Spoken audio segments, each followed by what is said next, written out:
Quloqdan irin ketish ayni vaqt juda ham ko'paygan. Yoshlarning ichida sabablarni hozir doktor Lor Muhriddin tushuntirib o'tadi. Marhamat.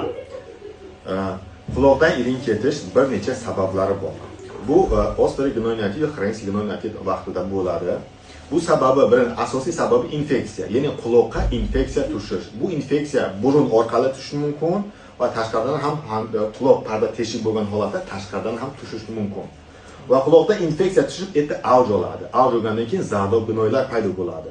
Va vaqtida, ya'ni vaqtida tavbat qilmagandan keyin zardoblar ko'payib, quloq pardasini teshib tashqariga chiqish boshlaydi.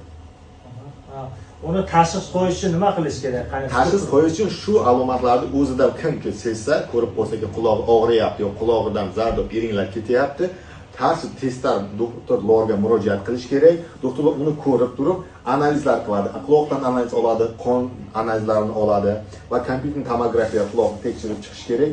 Qaysi qismlarda narushение bor? Chunki buni vaqtini oldini olmasak, bir necha og'ir kasalliklarga olib keladi. Осложненияsi qanaqa bo'ladi? Осложнение esa quloqda iring yurib, birinchisi eng xatarli осложнениyalardan biri eshitishni pasaytirib yuboradi bu.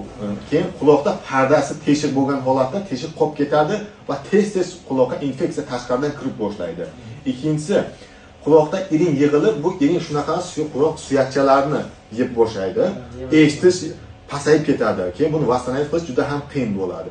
Undan tashqari iring bu miyaga yaqin joylashgan, shu sababli iring miyaga o'tib meningit, absses mozglarga olib ketiladi. Bu holatlarda reanimatsiyaga tushib qolish mumkin, og'ir holatga tushib mumkin. Buni saqlash uchun kuchli antibiotiklar qiladilar va hammaga yaxshi natija ko'rsatish amrimon. Oldini olish uchun nima qilish kerak hozir ayni vaqt?